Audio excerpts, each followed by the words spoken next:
Hello friends, in our previous discussion of refrigeration system part first, we have discussed about the various basic concepts of the refrigerations. Now today we will discuss about the refrigeration definition, refrigeration methods which are used for production of the refrigeration.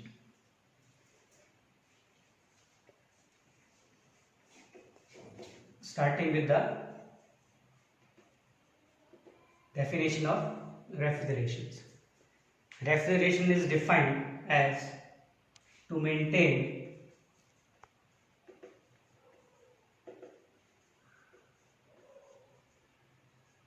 low temperature, and we can maintain this low temperature by absorbing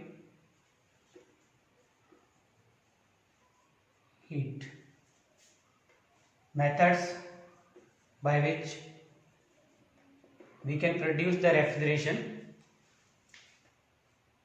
first, by using air as a working fluids. If we are using air as a working fluids, then the systems are known as air refrigeration system.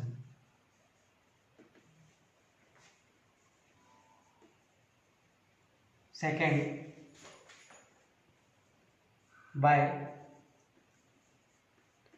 melting of solid,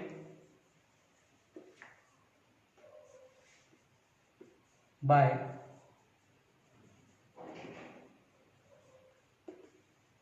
sublimation of solid, and by vaporization of liquid. This method includes vapor compression refrigeration system and vapor absorption refrigeration systems. Concept of heat engine, refrigerator and heat pump.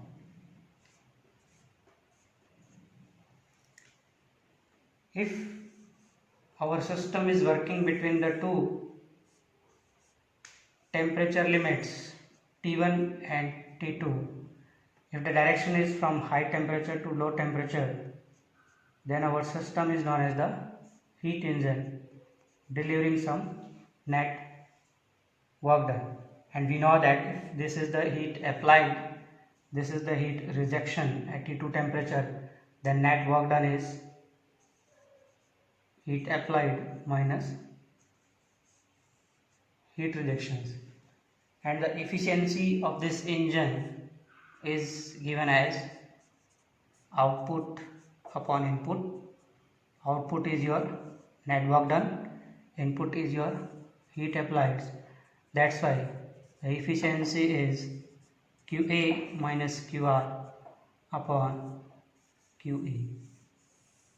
By the help of this efficiency, we can identify the heat engine, or we can check the heat engine by the performance of this efficiency. If our system is working between these two temperature limits T1 and T2, but the direction of heat is from low temperature to high temperature, heat is absorbed at low temperature and rejected at the high temperature. And according to the second law of thermodynamics, it is not always possible to flow heat automatically from low temperature to high temperature. We require some work input. Then the system is known as the refrigeration system. The main function of this system, refrigerator, is always maintain this low temperature, and this low temperature is maintained by continuously absorbing of this heat. It means this is the effect produced by this refrigeration system, and this is the input to this system. Then this net work done or work input is equals to your QR minus QA. For checking the performance of these refrigeration systems, we are using another terms which is known as the coefficient of performance, COP. Then the coefficient of performance for this refrigerator is, the definition is the effect produced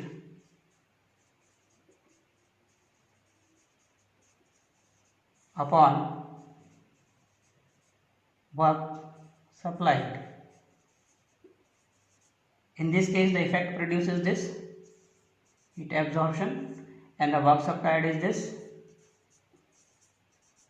Therefore, the COP for refrigerator is defined as QA upon QR minus QA.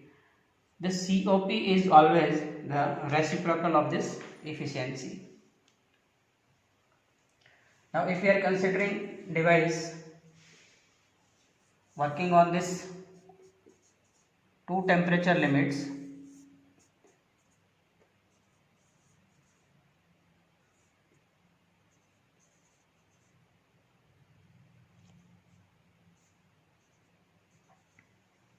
now if the main function of this system is to maintain this high temperature, then the system is known as the heat pump, and to maintain this high temperature we have to reject this heat in this system, absorption from low temperature and rejection in this high temperature.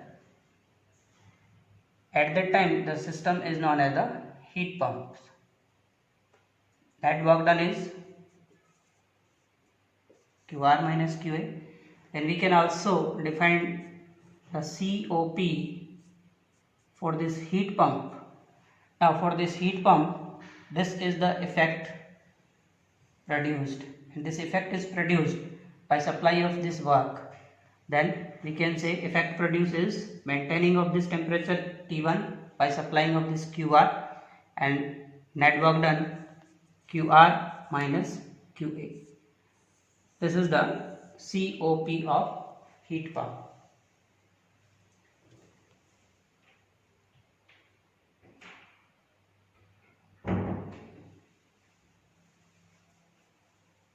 We can also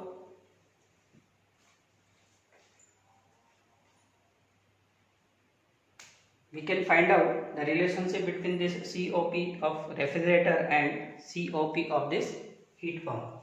The relationship between coefficient of performance of refrigerator to heat pump, the COP of this heat pump is given by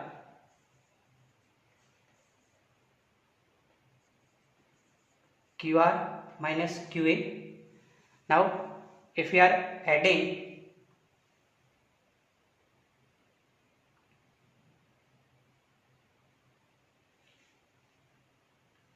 if you are subtracting -1, then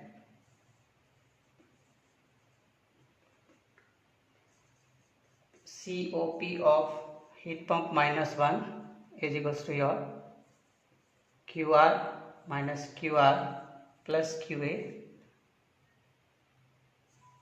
upon QR minus QA, cancelling this, then this is equals to your QA upon QR minus QA, and this QA upon QR minus QA is COP of refrigerator. That's why the COP of heat pump, it always 1 plus COP of refrigerator. COP of heat pump is always greater than the COP of refrigerator.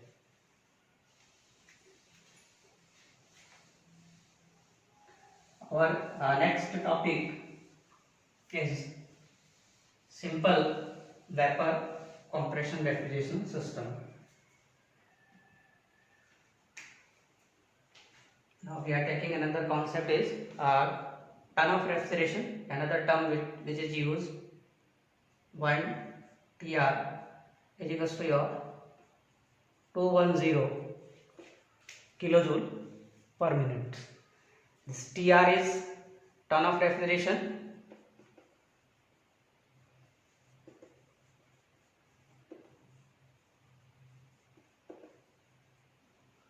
The definition of this TR is heat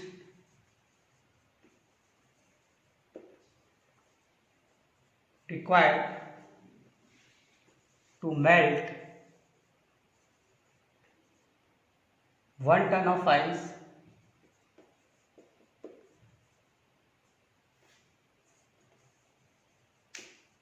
from and at 0 degree centigrade in 25 hours.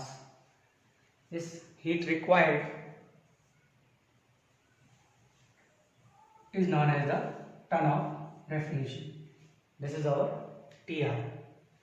This TR, this kilojoule per minute, is SI unit, but basically if we are considering that 1 TR, this may be also a 200 British thermal unit, which is also known as the American unit.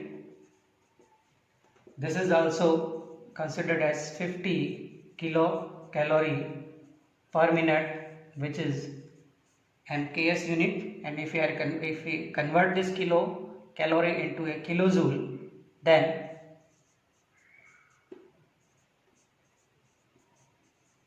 kilojoule per minute, which is equals to your 210 kilojoule per minute, which is SI unit. Mostly we are using this SI unit for our calculation. Now next we are considering the vapor compression refrigeration system.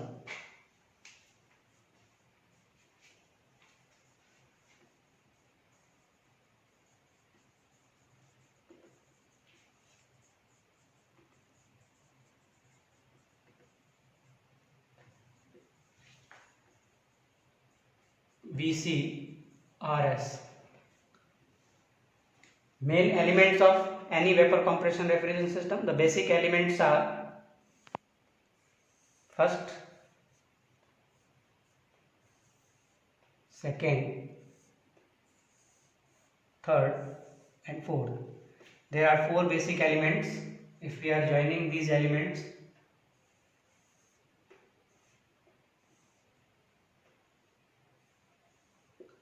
this element is known as the compressor. This element is known as the condenser. This element is known as the evaporator. This element is known as the expansion device or throttle valve. These are the basic elements. If we are joining in this direction, then this is the mass flow rate of refrigerant, giving a direction, always anti-clockwise direction in refrigeration system, anti-clockwise directions, giving the numberings.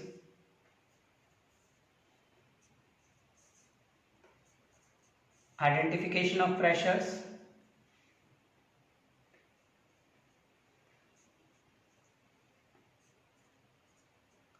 then identification of the process.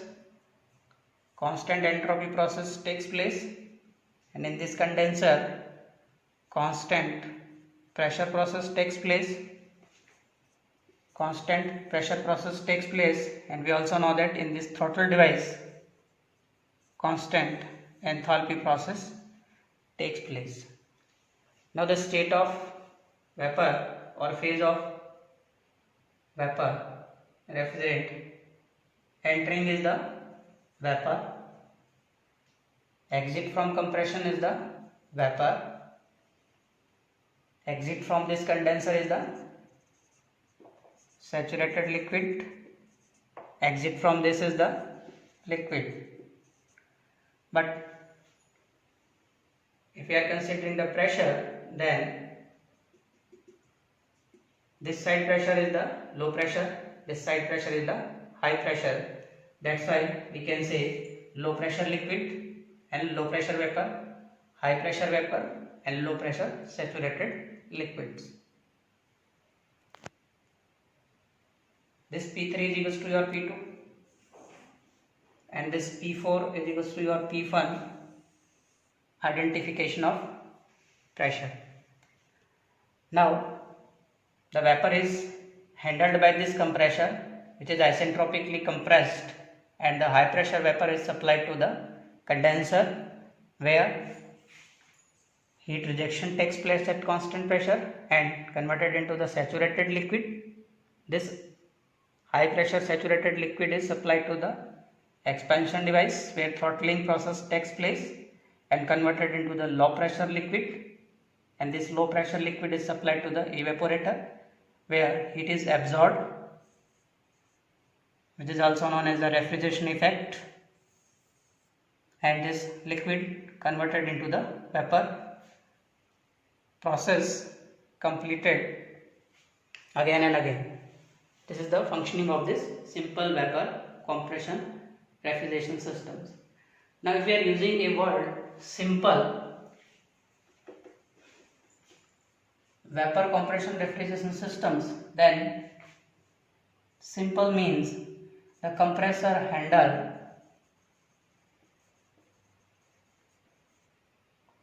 always dry and saturated vapor. It means the entry of this compressor is, if dry and saturated, then we can say it is a simple vapor compression refrigeration system. After the identification of pressure, there are the two pressures, low pressure and high pressure. Now plotting TS chart.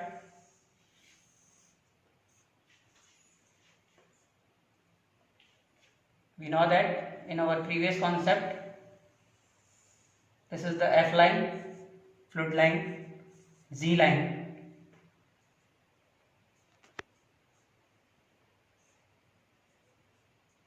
Then plotting of low pressure line, this is the low pressure line, and a high pressure line, this is the high pressure line. Low pressure line is your P1, high pressure line is the P2. As from this diagram, for simple vapor compression refrigeration system, entering vapor is dry and saturated at P1 pressure. This is the P1 pressure and this is the line for dry and saturated. Intersection of these two provides the inlet conditions. It means this inlet is always dry and saturated, then we can say it is a simple vapor compression refrigeration system. After this, first isentropic compression takes place. Isentropically compression up to the pressure P2, the intersection with P2 is provide the point 2, and this is the isentropic compression, and some compressor work is supplied. From this 2 to 3, constant pressure heat rejection takes place and vapor converted into the saturated liquids. Therefore 2 to 3 towards saturated liquid. This is the saturated liquid line F and this is the pressure. Intersection of these two provide the third points. After third, isenthalpy expansion takes place in throttle device 3 to 4 at constant enthalpy, and constant enthalpy lines are up to this. This is the constant enthalpy line. We know that 2 to 3 heat rejection in condenser, then this 4 to 1 is heat applied or refrigeration effect. 4 to 1. This is TS diagram of simple vapor compression refrigeration system. But if in your numerical it is given that it is only a vapor compression refrigeration system, then this inlet and exit may be defined in your question. This inlet may be a 3 positions of inlet. First is dry and saturated. We have discussed that if the inlet is wet, then this point will be in this wet zone. If the inlet is superheated, then this point will be in superheated zone. It means there are the 3 conditions of inlet. It may be wet, it may be dry and saturated, it may be a superheated. If it is a dry and saturated, then we can say it is a simple vapor compression refrigeration system. According to the outlet conditions, there are also 3 possibilities. The outlet may be a superheated, the outlet may be a dry and saturated, and the outlet may be a wet conditions. But if the outlet of this compressor is wet, or then there is a chances of some corrosion and erosion, or we can say some chances of failure of the compressor. That's why we are using, most probably the outlet is a superheated zones. Now plotting the pH diagram.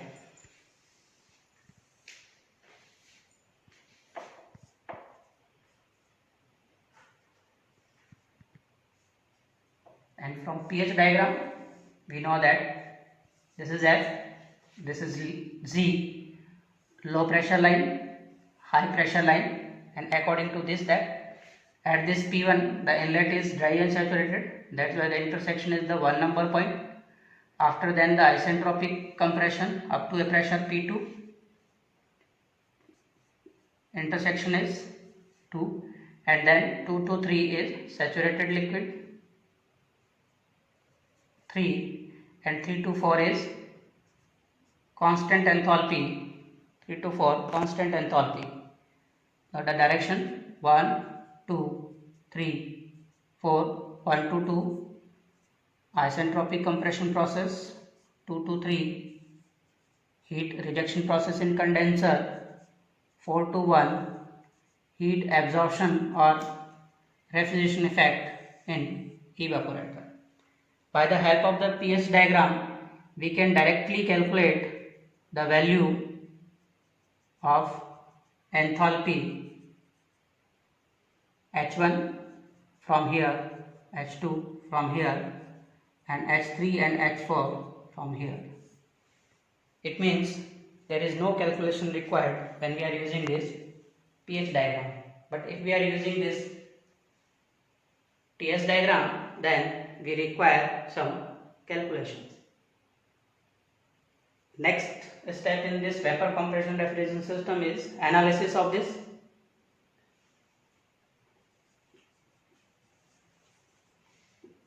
Analysis of complete vapor compression refrigeration systems. For analysis, we can use this TS diagram. If we are using the TS diagram, then we have to calculate the each and every enthalpies. This is our first step, calculations of enthalpies. Enthalpy calculations.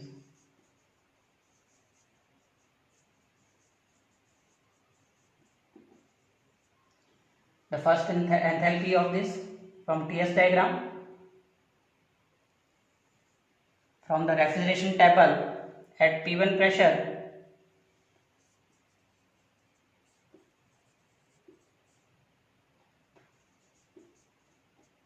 we have to calculate the value of this HF, HFG, HG, SF, SFG, SG, VF, VG and TG. These are calculated from table at P1 pressure.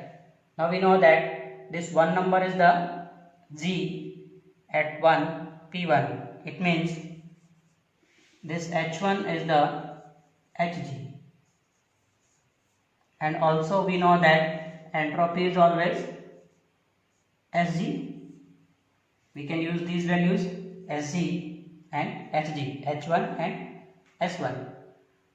From this S1 to 2, we are following S1 is equals to S2 That's why for calculation for this 2 number point we are using this S1 equals to S2. S1 having a value, it means we have the value of this S1, but this S2 is unknown. That's why putting the equation of this S2 and this S2 in superheated zone, that's why we are using the equation of S2 for superheated conditions. Further, from table at P2 you have to calculate or you have to note down the value of these SF, SFG, SG, VF, VG and TG at this pressure P2 also. By the help of this we can calculate the second point.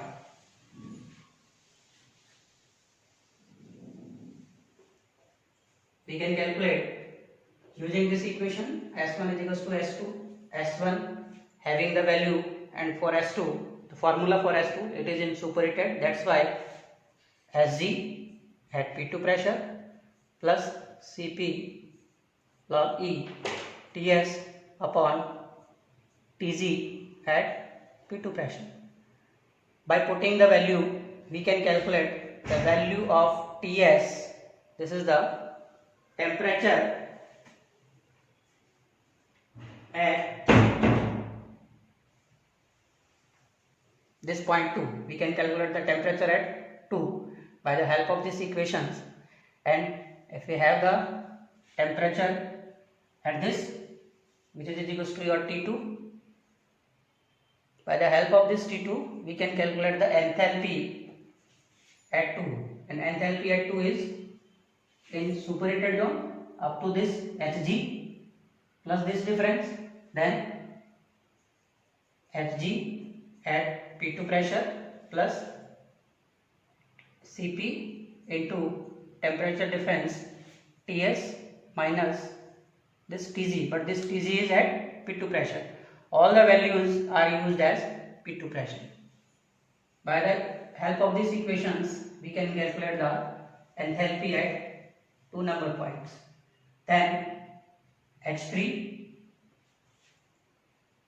this H3 lies on line F, it means it is HF but at P2. By the help of this table we can use this value of HF. For this H3 is HF at P2 which is equals to your H4. Therefore the net all the values of enthalpies are calculated, and these values are used for analysis purpose.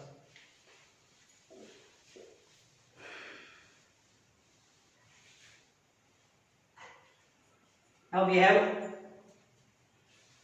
all the values. The second step is calculation of the mass flow rate. We know that the refrigeration effect is QA, and from our previous diagram that QA is nothing, it is mass flow rate of refrigerant multiplied by H1 minus H4. By the help of these equations, if the refrigeration effect or the capacity of the system is given and we have the value of this H1 and H4, we can calculate the mass flow rate of, we can calculate this mass flow rate of refrigerant by the help of this equation. Then we can calculate the work supplied or power required for compressor, which is equals to mass flow rate handled by the compressor and enthalpy difference of pressure. By the help of these equations we can calculate the, if this mass flow rate in kg per second and this enthalpy difference in kilojoule per kg, then we can say the value of this is in kilowatt. Next We can also find the heat rejection in condenser, mass flow rate of refrigerant, and the condenser point from 2 to 3. That's why heat rejection in this condenser is H2 minus H3. By the help of this equation, we can calculate the heat rejection in condenser. Then we can analyze by checking the performance of this. Then the COP, we know that the COP is always the effect produced upon compressor work. By the help of these equations, we can calculate the COP of system. But if in any case the relative COP is given, then the ratio of theoretical COP actual COP upon theoretical COP can be used. If relative COP is given, then for actual COP we can use this theoretical COP and relative COP product. This can also be used for the calculation. Friends, this is the complete about the vapor compression refrigeration system. Thank you.